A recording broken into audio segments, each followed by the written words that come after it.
Olá, boa noite. Hoje, dia 22 de setembro de 2020, estamos iniciando mais uma vez a nossa conversa Além do Lattes, que foi uma iniciativa que surgiu durante esse período de pandemia e temos tido o prazer de conversar com várias pessoas, professores, amigos da UENF, de fora da UENF e também ex-alunos da UENF. Essa é uma atividade muito interessante e ela tem apoio do Laboratório de Ciências Ambientais e do Programa de Ecologia e Recursos Naturais. Hoje nós vamos ter uma conversa com o professor Sérgio Cardoso, que é do Laboratório de Ciências Químicas da UENF, né? Conhecido como Serjão, lá na UENF. E o tema da nossa conversa hoje é acessibilidade, inclusão, ciência na UENF e a importância da nossa instituição a nível regional. Estou aguardando o Sérgio aparecer aí. Ainda estamos logo agora são 18 horas e 2 minutos. O Sérgio acabou de aparecer aqui. Então, vamos iniciar a nossa live.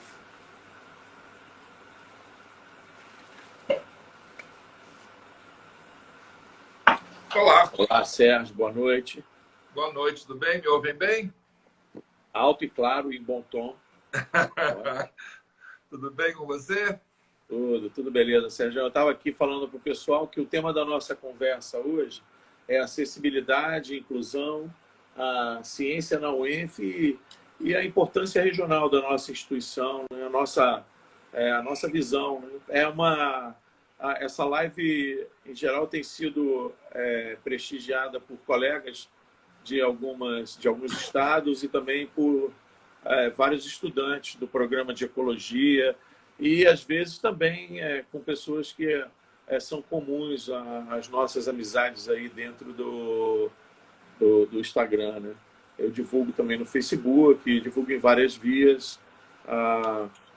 E uma das coisas que me sugeriram ao longo desse período aí é que nunca ultrapassasse 1 hora, né? Para evitar a dispersão das pessoas, porque sempre o papo, por mais interessante que seja, muitas vezes ele acaba gerando assim, né, desinteresse, né, quando está por muito tempo. Então a gente tenta fazer um programa dinâmico, uma conversa dinâmica, de forma que a gente possa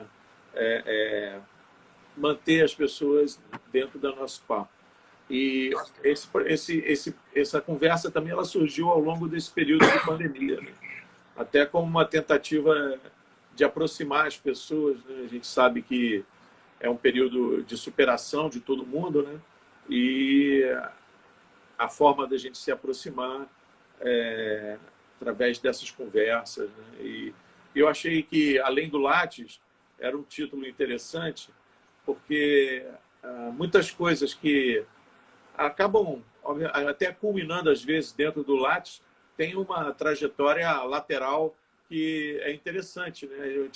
Quando você lê, por exemplo, algumas biografias de alguns cientistas, você passa a conhecer o cientista um pouco mais perto, né? E as pessoas acabam também estereotipando muito o cientista, o professor, e eu acho que também isso é uma forma da gente mostrar um outro lado, tipo, por trás dessa lente tem um cara legal, né?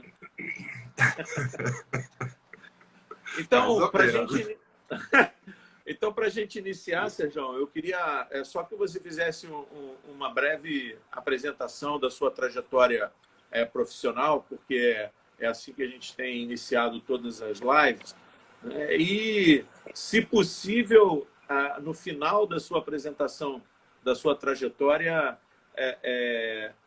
já ir encaminhando para o assunto, ou seja, por que o assunto de acessibilidade, inclusão, tomou assim digamos assim, uma importância dentro da sua atividade profissional. Boa noite, Sérgio. Boa noite a todos que estão ouvindo aí além do Lattes, né? O Lattes não representa metade do que muitos de nós fazemos. A nossa vida, eu sou mergulhador, eu sou cozinheiro, então o Lattes não entra a pessoa, o Lattes é muito rígido às vezes. Agora está melhorando bastante. Mas eu cheguei na UENF em 1997. Eu fiz o meu doutorado sanduíche na Universidade do Arizona, em Química. Me formei na UFRJ, entrei para o doutorado, fiz o doutorado direto, que é uma coisa que parece que virou moda, mas há 30 anos atrás eu já fiz o meu doutorado direto no Brasil. Parece que a gente regride um pouco na pós-graduação em alguns aspectos. Voltei ao Brasil, fiquei 2 anos direto sem vir ao Brasil. Falei, não, vou voltar ao Brasil, porque eu quero defender meu doutorado lá. E qual foi a surpresa? Eu ganhava mais como aluno de pós-graduação sanduíche do que um professor ganhava numa universidade como professor substituto, que é quando a gente começa as carreiras. Eu estava a ponto de ir embora do Brasil. Eu falei, não consigo, eu me valorizo mais como aluno de doutorado, ganhava $1.100, né? Aqui muita gente vai falar, nossa, para viver no Arizona é um dinheiro razoável, não num grande centro, mas nos estados mais afastados dos Estados Unidos. E quando eu voltei, me deparei com isso. E alguém falou, você não quer ir lá conhecer aquela universidade nova, lá em Campos? Aí peguei o ônibus, vim com o meu Tijorola, que era aquele celular Motorola que a gente chamava de tijolo, descobri que não tinha sinal em Campos, descobri que a sua... Aí passei por Urari, falei, cheguei, é aqui? Não, vou voltar. E aí a gente começa a conhecer, e foi uma história de paixão. Para qualquer profissional, independente de quanto a gente vai ganhar, participar da criação de uma universidade é uma coisa rara. É difícil você poder falar, eu participei da criação de vários pontos. Cheguei um pouquinho atrasado, porque já estava começando, mas a química não tinha começado. Então, essa minha trajetória, para resumir, assim, para a gente entrar logo no assunto, que é o assunto interessante. Cheguei em 97, desde então aqui estou, de segunda a domingo. Quem conhece sabe que eu sou permanente nessa cidade. Trabalhamos muito, né? Na UENF, não é... Muita gente acha, o que aquele professor está fazendo na casa dele agora, trabalhando 3 vezes mais do que a gente trabalha regularmente, porque invade o nosso horário. E estou aqui para a gente falar desse assunto, que é um assunto que me interessa, já emendando o que você perguntou. Quando começou isso? Eu tive afastado da pós-graduação durante algum tempo.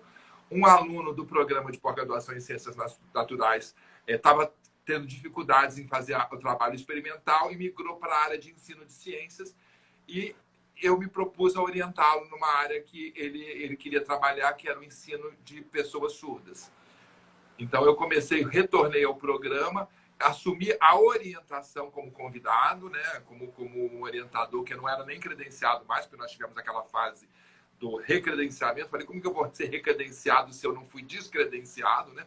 É uma coisa impressionante. Eu me afastei um pouco e retornei. E hoje eu sou coordenador do programa, do qual eu participei da própria criação há quase 20 anos atrás. E aí eu comecei a orientá-lo e comecei a aprender. Porque quando você faz um doutorado bem feito, Carlão, você é um pesquisador. Acima de qualquer coisa, você entende a pesquisa e o método de pesquisa. Eu acho que as pessoas esquecem um pouco o que é você ser doutor. Você ser doutor é você ter a capacidade de trabalhar o conhecimento e a pesquisa.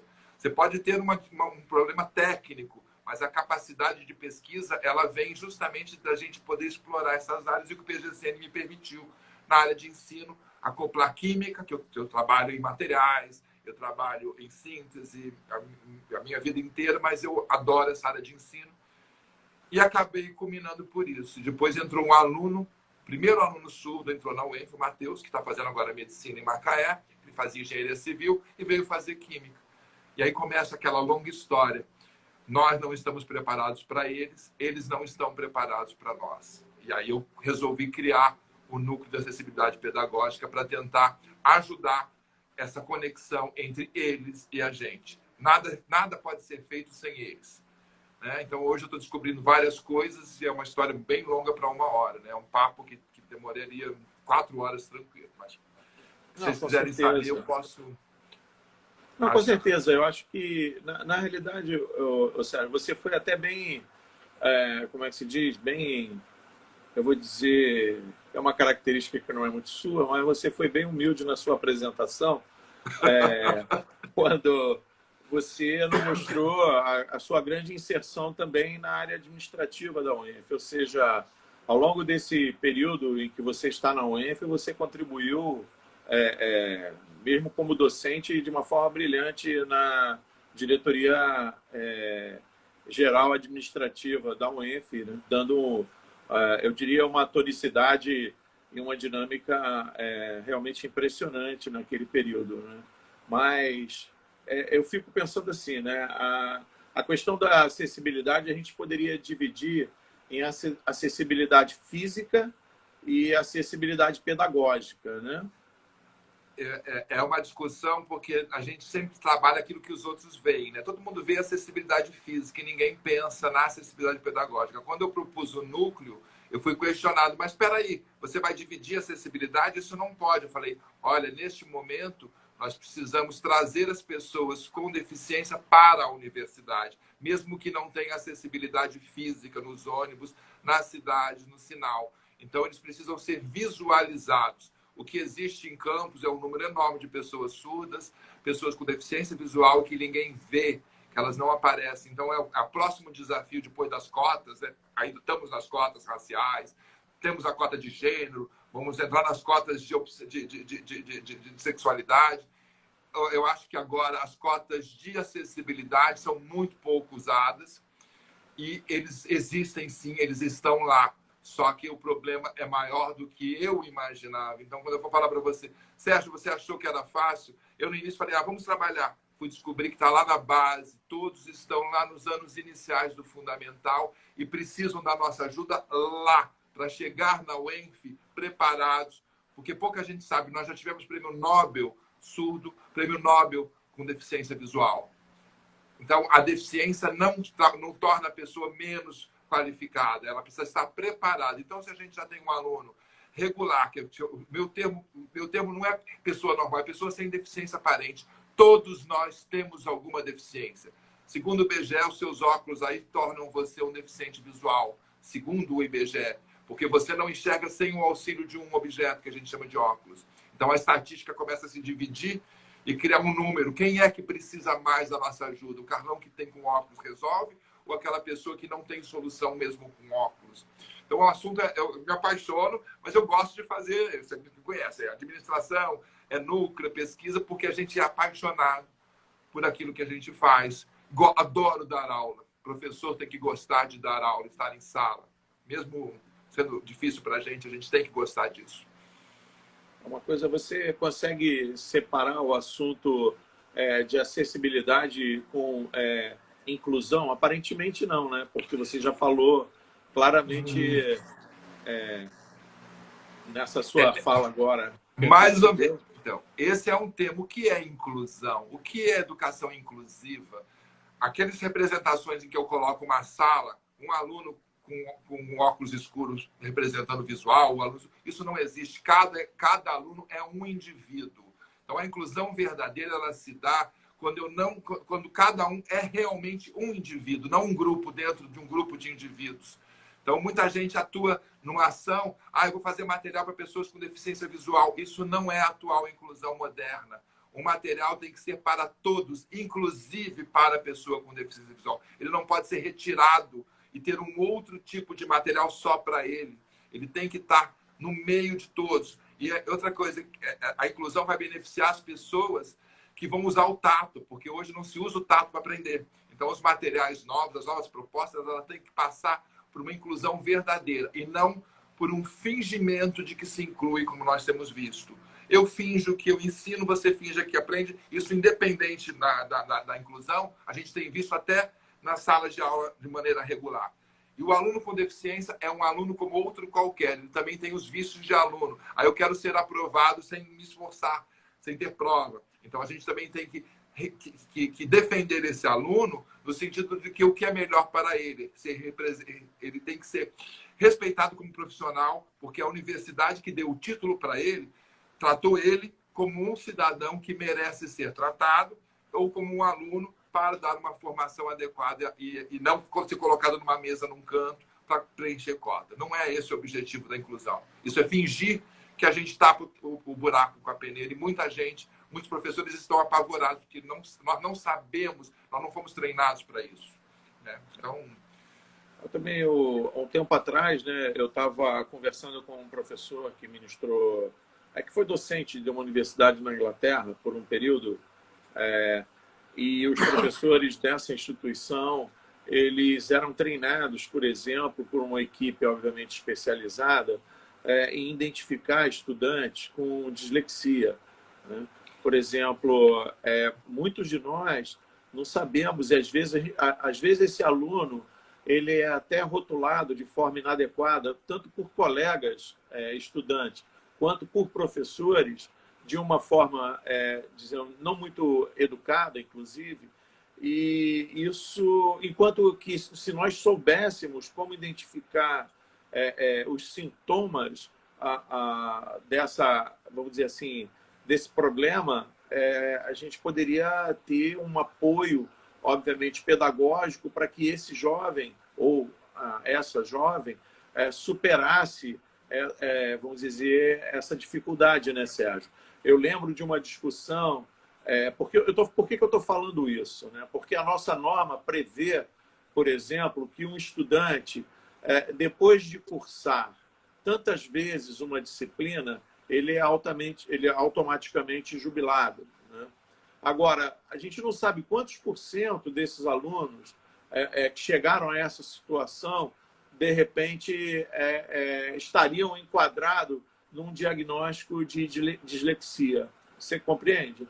Compreendo, e é um assunto que, embora, se você falar o que é deficiência, professor Sérgio, eu briguei com a Ana Paula outro dia. Ana Paula, quando eu falo deficiência, eu me refiro à deficiência pedagógica, a algo que vai atrapalhar a aprendizagem e a avaliação da aprendizagem. Isso, para mim, uma bulimia, para mim, já representa um estado psicológico que a pessoa, naquele momento, precisa de uma intervenção. Como nós somos uma sociedade massificada, a gente coloca todo mundo no bolo e fala, todo mundo aprende igual, todo mundo é avaliado igual e ponto final. Essa é difícil, mas o que acontece é que a proposta que a gente vem trazendo é um material explosivo, juntar 5 tipos de ensinar o mesmo tema, quebrar o conhecimento em pequenos temas, ensinar com jogo, com texto, com vídeo, não usar um só, não existe uma única maneira de aprender.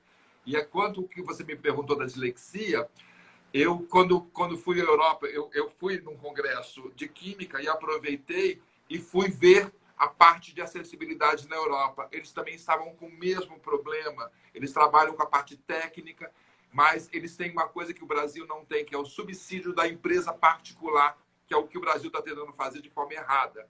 Uma empresa vai produzir material para pessoas com deficiência. E quem vai comprar? Quem tem dinheiro. Quem tem dinheiro? Quem tem uma classe privilegiada. Então, as pessoas com deficiência da classe menos privilegiada vão continuar sendo empurradas para baixo. A dislexia, a lei proíbe que nós identifiquemos os alunos do Brasil. A Itália, na época, eu fui conversar na Itália, eles criaram uma lei obrigando o teste de dislexia. Então, a Itália passou, digamos, de 60 para 6 mil disléxicos na Universidade de Bolonha, por exemplo. Foi uma coisa impressionante. E só a partir daí você pode agir. O que eu, professor Sérgio, falo, quando eu dou uma avaliação, um aluno deixa toda a minha prova em branco, eu aviso, olha, tem gente aqui que tem... o professor tem, não é treinado, mas é uma coisa que ao longo do tempo você vai... É impossível deixar uma prova em branco se você não consegue preencher. Onde você mora? A pessoa não consegue responder aquilo, porque ela é disléxica. Ela foi passando. Então, um questionário muito simples, mas eu não posso falar, você é disléxico, a lei me proíbe. Eu estaria quase que invadindo a vida de uma pessoa. O que eu falo como professor é, olha, tem pessoas aqui que podem resolver o seu problema, porque para a dislexia existe todo um tratamento, porque ela é uma inversão de letras. Você pode ser treinado, é igual uma fonoaudiologia. Ela já é uma coisa que, se percebida na infância, ela não vai atrapalhar em nada se ela for tratada. Assim como várias coisas que eu não... A gente fala de deficiência, na verdade, a questão pedagógica, ela é... Nosso aluno sem deficiência aparente é cheio de deficiências pelo vício pedagógico que ele foi submetido a fazer uma avaliação múltipla escolha. Você dá um texto, ele não consegue escrever. Então, ele é disléxico? Não. A gente tem que separar o que é aluno mal formado do que é aluno com alguma deficiência. E a deficiência bem formada, ele não vai ter... Se o aluno for trabalhado com capacidade, ele não vai ser diferente de nenhum aluno. Não existe diferença cognitiva. O que existe é espaçamento cognitivo e desenvolvimento, porque ele não foi trabalhado com a forma correta. pessoa deficiente não tem essa ideia que as pessoas têm. A pessoa tem cognição mais baixa. Não tem. Assim como as cotas que a gente fala. O aluno de uma escola pública, ele, obviamente, ele teve menos acesso do que um aluno de uma escola privada. Ele não tem menos capacidade. A UENF garante que ele vai sair, e a gente se surpreende quando a gente analisa as cotas, não pela entrada, não pela nota de saída, pelo brilhantismo que esse aluno vai ter. Então, eu falo para as pessoas, calma, vocês estão avaliando que o aluno que entrou ficou reprovado 2 vezes. O cotista, às vezes, ele tem mais dificuldade, sim, mas ele sai brilhante quando ele sai de uma universidade que sabe fazer o trabalho dela, sabe levar esse aluno entra 4 e sai 8. Ele é diferente do aluno que entra 7 e sai 8. Olha a evolução do cotista. A evolução de cotista é 300 vezes maior do que a evolução de um não cotista. Aquele que consegue permanecer a respaldo de toda a dificuldade que ele tem em permanecer na universidade, porque ele não foi trabalhado para isso. A gente, como universidade, está fazendo isso, eu acho que relativamente bem.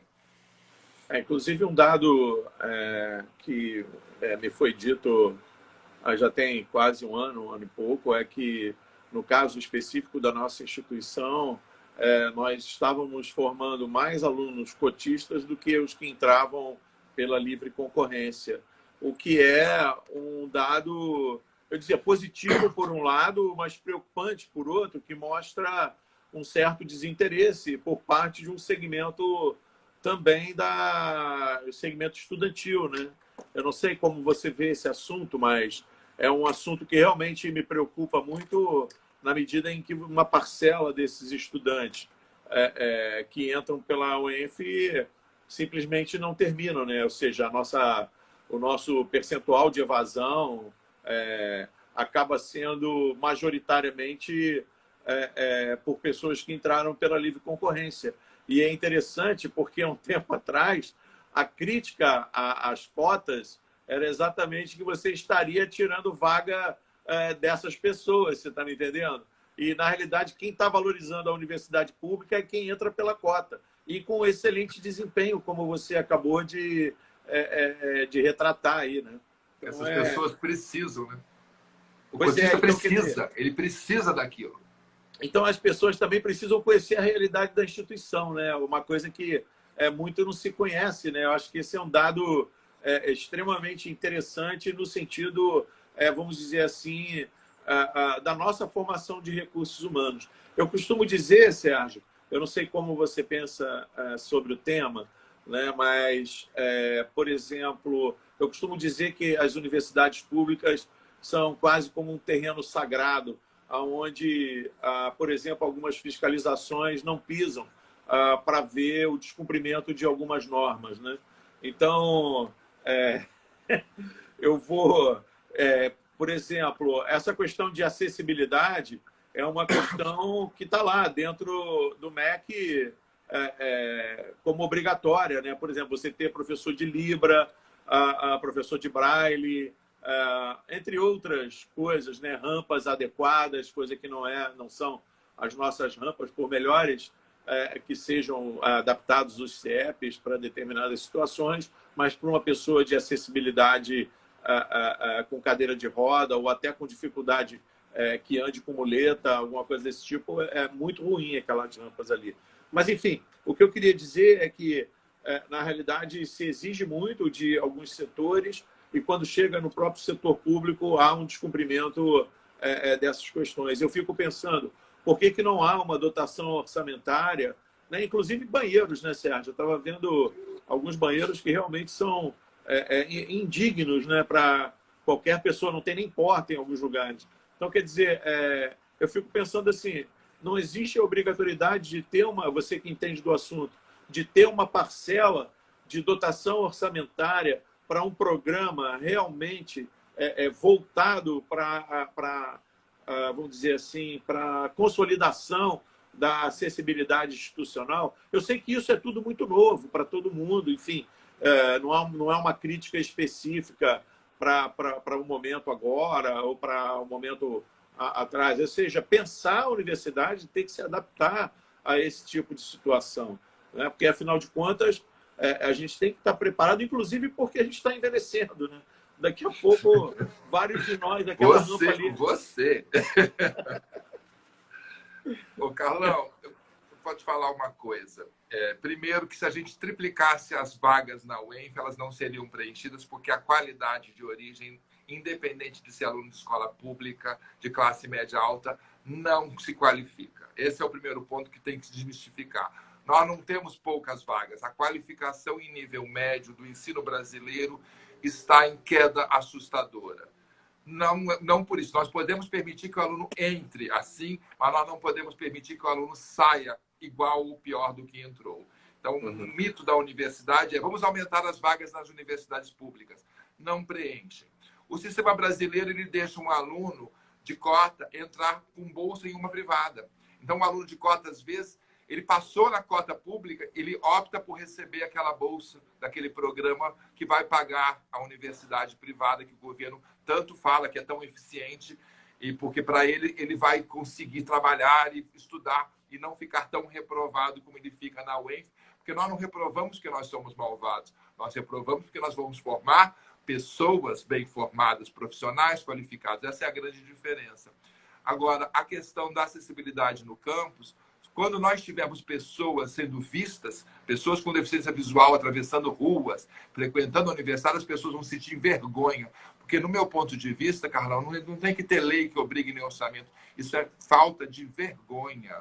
Quando eu fui DGA, eu construí um banheiro para o nosso funcionário Célio, lá no DGA, porque eu via que... Mas espera aí, o que eu podia fazer? Eu, na minha época, não podia comprar um rolo de papel higiênico, porque nós não tínhamos dinheiro. Você acompanhou as dificuldades da UENF quando eu fui diretor. E agora nós temos o quê? Alguém tem um recurso e constrói o banheiro dentro de uma diretoria. Nós, um banheiro que nós tínhamos no CCT para o nosso aluno cadeirante, nós demos cada um deu R$100 para a gente fazer uma adaptação de porta. Então, a sociedade se junta para fazer aquilo que a gestão não faz. Seja a gestão em nível federal... tem dinheiro? Tem muito dinheiro, cara. Você está vendo que tem muito dinheiro, mas não tem... eu tenho outras prioridades. Se você for ao campus, você vai entender o que eu estou falando. Passe no campus, nós vamos entender quais são as prioridades. Entendi. Uma coisa, Sérgio, você estava falando aí de que há vamos dizer assim, um incentivo de que indústrias preparem materiais específicos para essa demanda, para essas pessoas, para esses estudantes. Mas, normalmente, o que acontece, a gente sabe, principalmente no nosso Brasil, né, aí a gente vai começar até a migrar para a parte da nossa segundo ponto, que seria a questão da ciência. A maior parte aqui no país, por exemplo, a gente tem pouquíssima inserção das indústrias dentro das universidades ou até mesmo dentro do budget, dentro do orçamento das instituições. Eles investem muito pouco em pesquisa. Você, salvo raríssimas empresas que possuem seus centros de pesquisa, né, a maior parte não possui. Você compara, por exemplo, em média, né, quando você olha o orçamento tanto nos Estados Unidos quanto na Europa, do percentual aplicado dentro dos recursos em pesquisa, lá está na faixa de 12%, nesses dois continentes, europeu e América do Norte, enquanto que aqui a gente continua com um dígito, né, em torno de 2%. E, enfim, aí eu fico pensando assim, né, fico esperando que as universidades produzam isso. Né, porque como é que produzam e talvez... de repente, depois apresente esse produto para uma indústria. Como é que você está vendo? Você está acompanhando esse tipo de produção de material? Eu sei que você tem uma impressora 3D lá, tem produzido alguma coisa, mas, assim, lógico que o universo, a demanda, ela é muito ampla, né? Não é só material para contato pelo tato, né? Tem vários outros tipos de materiais. Como é que você tem acompanhado isso, obviamente, a nível de Brasil? E se existem, também aí uma curiosidade minha, pessoal, se existem mais professores dentro da UENF engajados nesse projeto contigo, dentro do núcleo que você acabou fundando lá e de forma realmente muito importante para a nossa instituição. Então, deixa eu falar, não posso deixar de citar, a primeira pessoa que começou na UENF foi Nadir, do CBB, que se preocupou com a Opta, e aí a Nadir aposentou, eu acabei herdando toda a estrutura. Então, a Nadir correu muito atrás, numa época que ninguém... E tinha o Mário Galvão, que correu atrás daquele projeto grande, que deu um primeiro impulso na UENF. Então, a gente tem gente que trabalha. Então, eu tenho a Renata Maldonado, que faz parte do núcleo. A gente ainda está se integrando, porque a gente ainda não conseguiu entender, e eu já consegui ver o que eu preciso agora é formar professores. Nós chegamos à conclusão que material sem professores não tem nenhuma utilidade. Nós precisamos ensinar as pessoas a ensinarem pessoas com deficiência, que é o grande desafio. Então, eu mudei a minha ótica para tentar, ao invés de criar material que vai ficar parado lá num canto, como se fosse um livro velho de biblioteca, eu criar material virtual para mostrar que um professor lá no Acre pode imprimir uma figura de célula, ele pode texturizar usando um barbante, um material com cola, e eu imprimo braille em 2D, ele usa aquela cola 3D e pode escrever célula em braille, porque eu já mando na minha plataforma, já vamos mandar, porque a plataforma está falando agora, depois de anos você acompanha. Então, o Geraldo, que faleceu, fazia parte do núcleo, a Bianca, mas a gente ainda não se integrou. Porque agora que a gente está começando a decolar, mas a gente tem um apoio grande da extensão. Uma coisa na UENF que eu tenho que realmente respeitar a extensão da UENF, ela é muito boa, no sentido de que ela tem oportunidade, um programa de bolsas que poucas universidades têm. Ou seja, como a gente tem uma bolsa que é de extensão, nós conseguimos fazer... Quem é sério consegue fazer um excelente trabalho. Extensão não é pegar alguém para trabalhar para você e substituir um servidor. Extensão é você aproveitar o conhecimento externo e trazer para dentro e levar o de dentro para fora. Então, eu tenho 20 bolsistas, aproximadamente, da extensão, alunos da Química, Física, Matemática e Biologia. Tenho bolsistas e, na verdade, eu me preocupo mais em ensiná-los a trabalhar para eles propagarem esse conhecimento do que usá-los como material de trabalho. Vamos fazer isso agora porque nós vamos fazer em série. Saiu o edital da FINEP agora, Carlão, que obriga a universidade a ter uma empresa para fazer propostas para ganhar financiamento. Este é o erro do Brasil. A universidade dá de graça, eu vou dar de graça o meu material, eu não quero dinheiro. Eu só quero condições de continuar trabalhando e poder contribuir. É isso que a gente quer. E o governo financia você, te dá 150 mil por 2 anos. Quando você está começando, o governo cancela, você tem que participar de outro. O governo brasileiro não sabe financiar pesquisa. A pesquisa tem que ser em 3 etapas, no mínimo. Etapa 1, passou, ganha mais 150. Passou, ganha mais 150. Até você mandar para a indústria. Porque a indústria só vai existir quando a pesquisa conseguir avançar. A pesquisa ela é derrubada depois de 2 anos. Você sabe o que eu estou falando.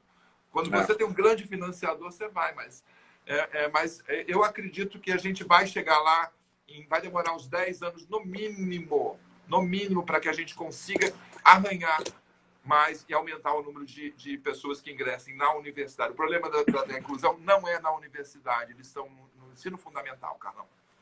Uma outra questão que eu fico muito curioso, né, que, por exemplo, esse ano, não necessariamente, porque nós tivemos esse ano atípico, né, mas anualmente aquele ritual macabro que acontece na entrada dos estudantes, né, que são os trotes, eu diria que eles acontecem anualmente, né? Em algumas universidades que eu conheci, tanto na Europa quanto nos Estados Unidos, tem uma coisa que eu considero muito interessante. Quando o aluno entra, normalmente você tem estudantes voluntários, que são aqueles estudantes mais sêniores, que eles mostram as facilidades da instituição, saem falando aonde que eles vão encontrar o quê, quem é quem dentro da instituição, fazem uma apresentação da cidade, enfim, tentam engajar ou né, um bem-vindo para os estudantes, né, ao invés de fazer somente aquele ritual de trote, né, que acontece na entrada anual. Eu fico pensando assim, e no caso desses estudantes que possuem essa deficiência, né, como é que isso acontece? Isso é de forma voluntária ou a gente tem pessoas que estão se preocupando com esse assunto? porque eu me lembro muito bem que há um tempo atrás, é um aluno certamente que está lá no seu núcleo, eu acho que ele estuda no CCH, por mais de uma vez ali saindo do bandejão, eu levei ele ali no CCH, que ele queria ir no banheiro, escovar o dente, fazer as coisas que a gente tem que fazer depois do almoço. Enfim, ele andava naquela calçada ali bem inóspita, inclusive, né? Enfim, como é que você vê isso, né? A gente ter realmente um serviço que coloque esse estudante, mostre a ele, né, onde que ele tem que ir em caso de uma necessidade especial, né, recorrer a alguns... Né? Como é que você vê isso? Tanto para o aluno com deficiência, quanto também para o aluno, né, mas considerando até a definição que você deu de deficiência, né, todos os alunos... Todos somos deficientes, de qualquer maneira. Eu vou te contar, Carlão, eu fiquei sabendo que eu tinha um aluno com deficiência visual, 40 anos, entrou para o curso de licenciatura em Química na minha segunda semana de aula. Não existe disparo institucional avisando, você tem um aluno com deficiência. O CEDERJ está mais avançado. O CEDERJ já avisa os coordenadores de disciplina que ele vai ter que preparar material. As coisas... O meu núcleo, o nosso núcleo, ele não é um núcleo de atendimento ao aluno com deficiência. O ENF, o nosso núcleo, é um núcleo que vai ensinar as pessoas a fazer isso que você está propondo, que é diferente. Nós precisamos ser educados primeiro, para depois podermos atender. Porque senão a gente está atendendo um ou outro, fingindo que a gente está massificando. Não existe massificação. Se eu atendi aquele menino, atendi aquele outro que estava precisando, isso é muito bonitinho no papel. Nós temos que ter centenas no campus. Não é um. Você encontrou um. Eu encontrei outro. Como que eu vou fazer agora com essas áreas à distância? Aí me pediram. Então, nós não temos plano, nós não temos adaptação curricular, Carlão. Para fazer química, mas pode, deficiente visual pode fazer química? Claro que pode. Só que ele vai fazer as mesmas coisas profissional. Meu CRQ tem que se manifestar. Quais serão as habilitações desse profissional? Então, nós estamos no Brasil caminhando. Pode fazer biologia? Claro que pode. A gente tem pessoas fantásticas, mas as habilitações também têm que ser discutidas na instituição, as adequações curriculares, porque é um direito dessa pessoa fazer. Óbvio que a pessoa vai ter mais substituições em alguns casos. Então, um químico teórico, por que não? Não existe modelo atômico, ninguém enxerga. Ninguém enxerga modelo atômico. Então, essa pessoa vai entender melhor o modelo quântico do que a pessoa que enxerga, porque ninguém enxerga átomo. A capacidade de abstração dele é bem maior, né? A gente tem falha de abstrações aqui, nas pessoas sem deficiência aparente, elas não conseguem abstrair. E a pessoa com deficiência visual está abstraindo todos os dias. Aquela que nasceu assim, ela abstrai coisas que ela nunca viu. Então, é um assunto apaixonante, Carlão. Eu fico empolgado, mas eu acho que a caminhada vai ser longa. O que me preocupa hoje é a não preparação de professores. Na licenciatura já começou, eu já começo a criar disciplinas. Na pós-graduação eu já comecei também, no PGCN. Só que eu acho que está fazendo falta... Sabe o que faz falta hoje na UENF? O ciclo básico comum modificado. Hoje você teria tudo isso, educação inclusiva, metodologia científica, coisas mais para profissionais mais preparados do que houve quando a UENF foi criada. O que aconteceu? Ciência da natureza era dividida por 3 professores, um da matemática, um da química, um da física. Em vez de integrar o conhecimento, aquilo era quase que uma estipação. Cálculo, era cobrado o cálculo do CCH no nível de cálculo da engenharia. Você tem que fazer introdução à metrologia, são disciplinas... Nesse momento era o ideal para incubar, porque à distância agora nós poderíamos estar incubando um novo ciclo básico comum da UENF e transformando a nossa universidade. E aí sim você teria inclusão digital, que não tem. Agora todo mundo está sendo forçado a incluir. A nossa plataforma tem mais de 20 anos, Carlão. Mais de 20 anos que a gente trabalha. O CEDERJ, eu sou professor há mais de 15 anos que eu trabalho com o CEDERJ. Então, a experiência... Há muita gente está descobrindo agora forçada aquilo que a gente eu, pelo menos, já conheço há muitos anos. E é difícil você se adaptar. Quem vai fazer isso é a nova geração. São os nossos alunos, Carlão. Os filhos dos nossos alunos. Nós não vamos fazer grandes modificações. Como você mesmo falou, a gente está ficando meio já passado. O filé mignon já passou demais na frigideira. Ô, Sérgio, agora, iniciando agora o nosso segundo assunto aqui, ou também misturando, a gente pode misturar, não tem problema nenhum. Ano passado, o CNPq teve um contingenciamento de 60 milhões, que obviamente comprometeu pagamento de bolsas e entre outros projetos também, enfim. E na discussão do orçamento para 2021, já houve um corte de 200 milhões e conseguiu-se renegociar para um corte de 100 milhões. Ou seja, mas somados com os 60 milhões do ano passado, o corte acaba sendo 160 milhões. E considerando que o dólar do ano passado para esse ano sofreu uma correção para cima, né, a gente acaba tendo uma dificuldade de questões que são questões que eu diria fundamental, que é, por exemplo, o reajuste de bolsas, que já há muitos anos não estão reajustadas, a própria compra de insumos para algumas áreas de pesquisa, como a área, vamos dizer assim, a outra área que você trabalha, que é a área de química, que também eu trabalho um pouco. Enfim, isso acaba ficando comprometido. E estava até vendo, não sei se o colega aqui ainda está aí, o meu amigo lá, João Paulo, do Instituto de Biofísica. Você talvez não tenha assistido a nossa live, Sérgio, mas na conversa com o João Paulo, a gente colocou o seguinte: o CNPq e a National Science Foundation, elas foram criadas quase que simultaneamente, né? Ou seja, a diferença é de um ano de uma instituição para outra. A grande diferença é que entra governo e sai governo nos Estados Unidos, realmente a questão não muda no financiamento. Por mais que o presidente dos Estados Unidos queira cortar, que é o caso até do atual presidente americano, ele não consegue porque o Congresso americano não deixa. Agora, diferente do nosso país, o Congresso brasileiro ele permite e faz negociações que acabam refletindo em áreas como, por exemplo, o conhecimento científico, né? Você vê esse corte, que provavelmente vai acabar sendo bem sucedido, ele implica, segundo o próprio presidente do CNPq, num volume de bolsas apreciável, ou seja, o impacto vai ser um impacto muito grande na formação de recursos humanos no Brasil, fora a questão da pesquisa. E você é coordenador do Programa de Ciências Naturais da UENF. Como é que você vê isso? Você tem acompanhado, porque inclusive o Fundo Nacional de Desenvolvimento Científico estava lá parado. Existe não sei quantos milhões que não estavam sendo usados por contingenciamento do governo, né? Então, como é que você vê isso? Você acha que a gente...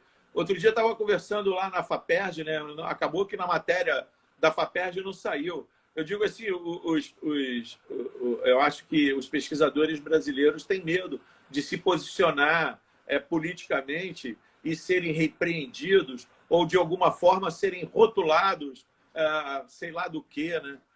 Enfim, eu acho que o que está faltando realmente por parte de nós, pesquisadores, ou de uma parcela, parar de demonizar a política e começar a ver que ela é importante. Importante no sentido, inclusive, de dar sustentação digna à formação de recursos humanos e ao desenvolvimento da pesquisa propriamente dita.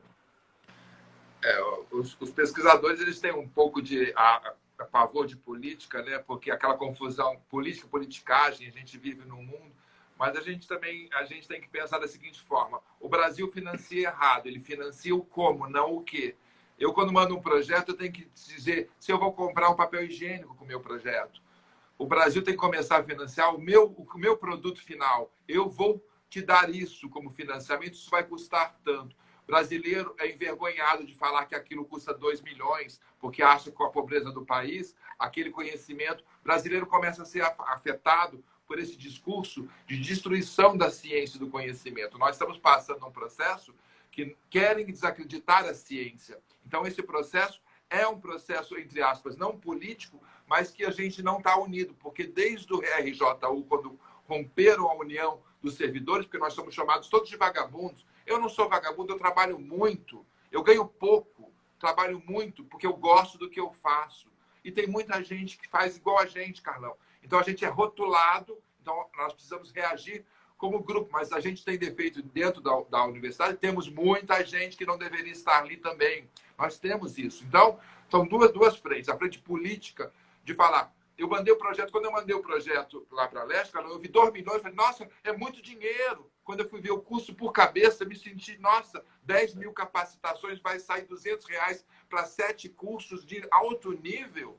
Isso não é nada nesse país, mas se você olhar o dinheiro, só o dinheiro, como o brasileiro faz, o brasileiro só olha 2 milhões, esquece que o Brasil gasta em outras coisas à toa muito mais de 2 bilhões, entendeu? Então, parece que a gente tem vergonha de falar. E o financiamento americano, ele financia o produto da sua pesquisa, não o como você vai fazer. Quanto custa você entregar um diagnóstico de uma situação ambiental durante 2 anos? Ah, vai custar 2 milhões. É isso que tem que se fazer, não como você vai fazer isso. A pesquisa ela tem que ser vendida, o resultado da pesquisa, não a forma como ela é feita. Então, o pesquisador hoje fica metade do seu tempo, Carlão, prestando contas, com medo de assinar cheque, fazendo cotação, porque a gente não tem apoio administrativo algum para o nosso trabalho. Ou a gente faz de tudo. A gente daqui a pouco vai limpar banheiro. Eu limpo o banheiro com prazer, Carlão. Não tenho vergonha, porque eu fui educado a valorizar todos os profissionais têm valor. Não é vergonha nenhuma. Então, mas na universidade está acontecendo que o meu cérebro está sendo ocupado com atividades que eu não deveria estar tendo, como coordenador também. Isso me incomoda um pouco. Aí nós não temos tempo, Carlão, para brigar politicamente. Então, eu admiro. A gente tem que ter político, sim, porque as igrejas já colocaram. Se as igrejas foram para a política, a ciência já deveria ter ido há muito tempo. Porque só através da política e da ciência a gente vai conseguir mudar. A ciência sozinha não vai conseguir mudar, porque ela lá de cima a gente tem sido quase que esmagado, porque ter conhecimento científico hoje é uma ameaça à parcela da população brasileira que usa a grande maioria da população carente do país. Então, a minha posição é financiamento de ciência e educação e saúde são essenciais para qualquer país. E por que querem acabar com isso? Porque quando as pessoas começarem a perceber que elas conseguem pensar, aí o país começa a mudar. Eu acho que começa não. Agora, não é. Carlão, dentro de uma universidade, nós não temos. Como pode ter gente que tem um pensamento pior do que uma pessoa que não teve formação nenhuma? Não sei se você. É triste. Eu sou professor universitário, eu olho para o lado, tem terraplanista dentro da universidade, Carlão. Como isso pode? Como nós chegamos a esse ponto? Então, isso também contribui para que a gente seja... Como que eu posso ter um terraplanista na minha universidade? Eu olho para o lado assim, eu fico... Gente, nós chegamos a um ponto... E aí a ciência, a pesquisa, o financiamento, a política é tudo envolvido. E aí você fala, ai, eu estou cansado. E a gente resiste, né? Então eu estou aqui, você está brigando, eu estou brigando. A gente só não pode... Como é mandar falar os nomes aqui nas lives, né? Porque senão você vai ser processado. Embora você tenha razão, né? De xingar às vezes, mas a falta de educação nunca é justificável, né? Mas, Carlão, estou adorando o papo aqui, porque você sabe que eu falo demais. Me conta aí. Não, tá tranquilo. A gente tem um tempo aqui, a gente tem aí mais de 10 minutos. Tá tranquilo. Eu fico preocupado realmente é que, por exemplo, a gente tem uma falta de continuidade no financiamento, né? Outro dia eu estava vendo o Twitter do nosso quase caçado governador, ele dizendo que investiu muito em ciência aqui no estado do Rio de Janeiro. E aí eu fico pensando assim, né? Eu estou com um projeto do Pronex que recebi 20%, já há não sei quantos anos que não repassam outro percentual. Então, quer dizer, eu não sei o que passa na cabeça desse povo, e aí vamos dizer assim, por contingenciamento financeiro, esse dinheiro não entra, vai para algum lugar, eu não sei. E a gente continua vendo abertura de edital. Isso acontece na FAPERJ, acontece no CNPq, e a desculpa é que se não abrir, não tem demanda, né? Então, fica essa coisa, né? E a gente brincando, brincando, né? Porque na realidade você faz projeto, o projeto é aprovado, você assina um termo de outorga e fica esperando que o dinheiro entre de alguma forma. E fica fazendo maquiagem, projeto pegando dinheiro de um projeto, fazendo outro. Quem tem bolsa de pesquisa faz isso. Aliás, hoje é o que faz alguns pesquisadores sobreviver, o meu caso, especificamente. Né? Agora eu fico pensando, né? Como é que a gente vai chegar mais à frente fazendo ciência de ponta, ciência de fronteira, se não tem um investimento digno? Eu fico pensando realmente, essa questão é uma questão, não só parafraseando o Darcy, né, que dizia que a questão da educação era um projeto, né, de privatização, né, da educação era um projeto. Eu concordo contigo, acho que a destruição da ciência ela me aparenta ser realmente um projeto dentro desse país, infelizmente.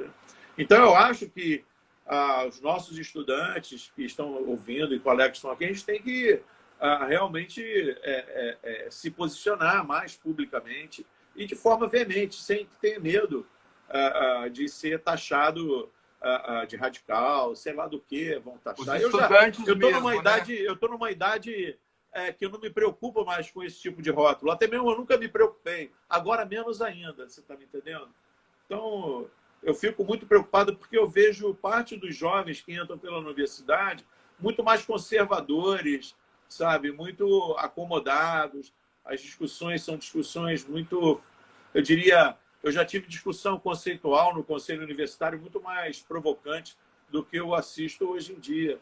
Então, eu fico muito, às vezes, pessimista no sentido, é lógico que eu não vou abaixar a guarda e não vou deixar de continuar lutando, mas eu fico vendo que realmente o status quo do nosso exército, dos nossos militantes da ciência, estão precisando de alguma outra vacina que não seja só a da Covid. Entendeu?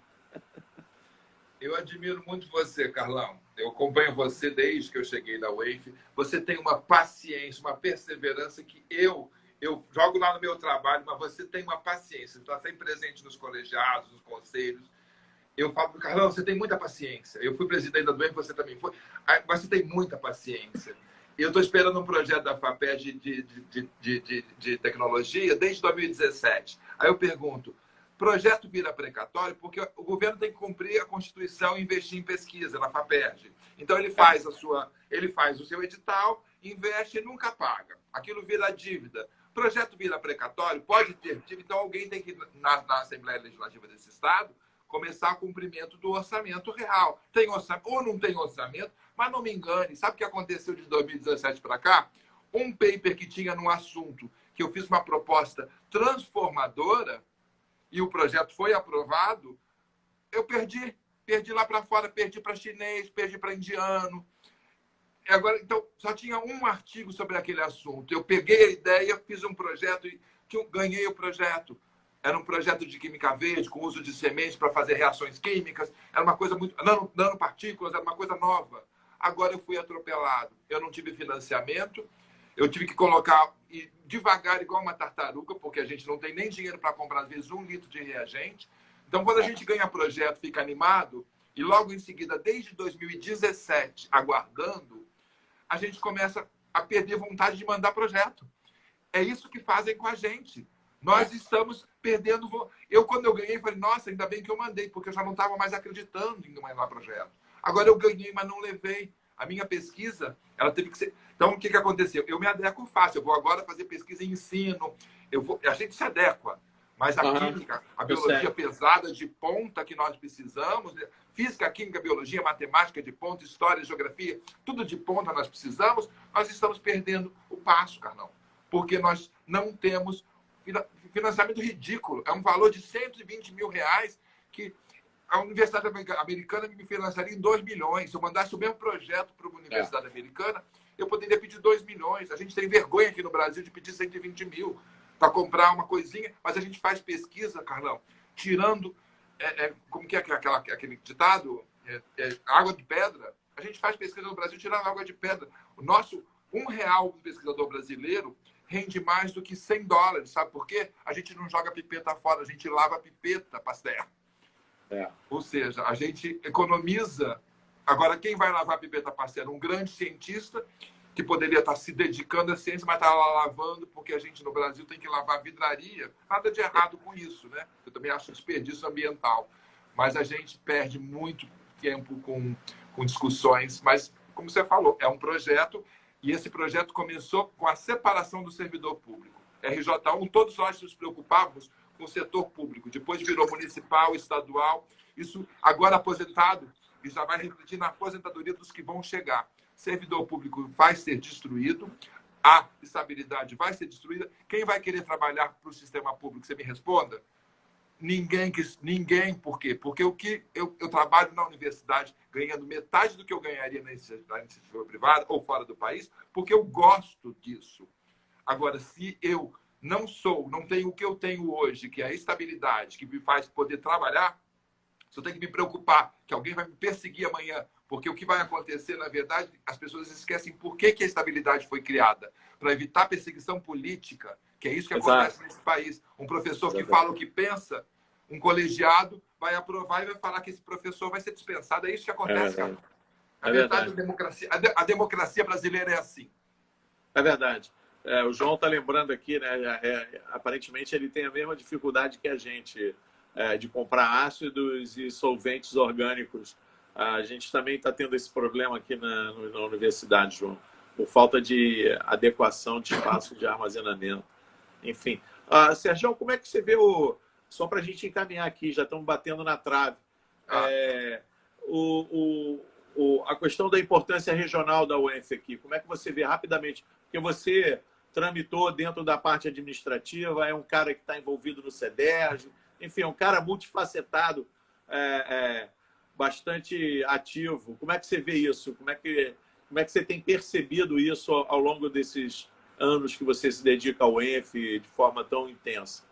Nós fomos fundamentais, estamos perdendo o passo, poderíamos ser muito mais do que somos, nós poderíamos estar com muito mais para a região. Hoje nós atendemos prioritariamente a região, alunos que vêm de fora não são mais maioria, como foi no início, mas nós estamos perdendo o passo, porque, na verdade, às vezes a gente tem que transformar e não ser transformado. O que a UENF corre o risco hoje é de ser transformada à reversa, ao invés de transformar. Então, o que eu vejo claramente na UENF, a UENF que tinha ideias novas, coisas diferentes, que era uma universidade que não tinha medo, ela está se tornando uma universidade comum e sendo ultrapassada. A UABC, por exemplo, ela surgiu da ideia muito parecida com a UENF e disparou. Nós ficamos parados no tempo. A UENF não pode ficar com medo. O juiz vai mandar me prender porque eu reprovei um aluno. Gente, reprovação é qualidade. E os alunos têm que lutar justamente por professores que entram em sala de aula, dão a sua aula, cumprem o seu dever, e quando eles saírem profissionais e arrumarem um bom emprego, nossa, aquele professor me reprovou, mas foi com ele que eu aprendi. É isso que eu preciso para fazer o que eu faço hoje e competir no mercado de trabalho com currículo bom. É isso que o professor faz. O resto, professor não persegue aluno, Carnal. Professor não persegue. Quem persegue aluno é gente maluca, não é professor. Então, eu me sinto, às vezes, atingido por aquilo que eu não sou. E você sabe do que eu estou falando. O professor quer ajudar, só que o professor não pode facilitar. Facilitador é criminoso, é crime. Professor que facilita é criminoso. É óbvio que você tem que ter toda uma metodologia pedagógica, né? A gente está discutindo aqui pedagogia. É diferente de você ser maluco. Vou dar uma prova qualquer. Então, é muita discussão, cara. A gente pode fazer um debate, está faltando debate. Porque criticar o outro hoje é visto como inimizade, não debate. As pessoas não conseguem argumentar. Nós dois vivemos debatendo, né? Nossa vida inteira foi de debate. Mas a gente argumenta. E eu conheço você e você muda e eu mudo também. Nós nos mudamos e evoluímos nos últimos anos. Por quê? Porque a gente debate. Sérgio, quero agradecer muito a conversa contigo, a sua presença, a disponibilidade. Quem sabe mais adiante a gente faz uma outra aí. Tá? Agradecer, desejar boa noite a todo mundo. E na próxima terça-feira, novamente, além do Lattes, às 18 horas, com outro convidado. Obrigado, Sérgio. Eu dou aula no CEDERJ agora. Eu adiei minha aula para estar aqui com vocês. Obrigado por me receberem aí. Até mais. Falou. Tchau, Sérgio. Valeu.